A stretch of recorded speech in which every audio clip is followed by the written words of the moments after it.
Salut les spiners! La vidéo pour vous montrer comment bien choisir son end spinner pour faire des figures facilement.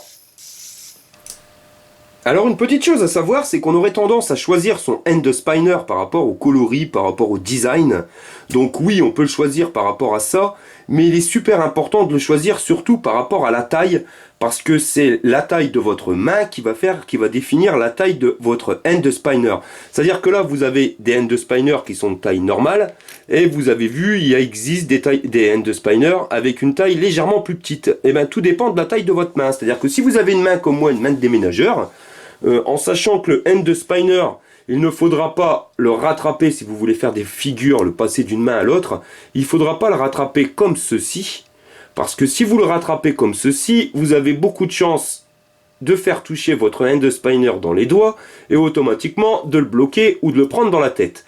Le end spinner, quand vous allez le saisir pour le rattraper, il est impératif de le rattraper comme ceci. Vous voyez, en faisant un rond. Ce qui permet de pouvoir le rattraper avec des angles de réception beaucoup plus grands que si on est comme ça. Le souci, c'est que quand vous êtes comme ça, vous pouvez avoir un grand end spinner, donc si vous avez une petite main.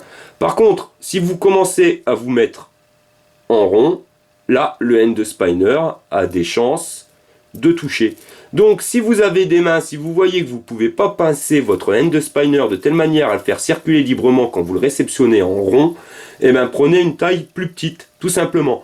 Par contre, si vous avez des grandes mains, des mains de déménageurs comme moi, ne prenez pas des petits end spinner, parce que le rond central sera beaucoup trop petit, et votre doigt aura tendance à déborder du rond, et si vous débordez du rond, automatiquement, ça n'ira pas.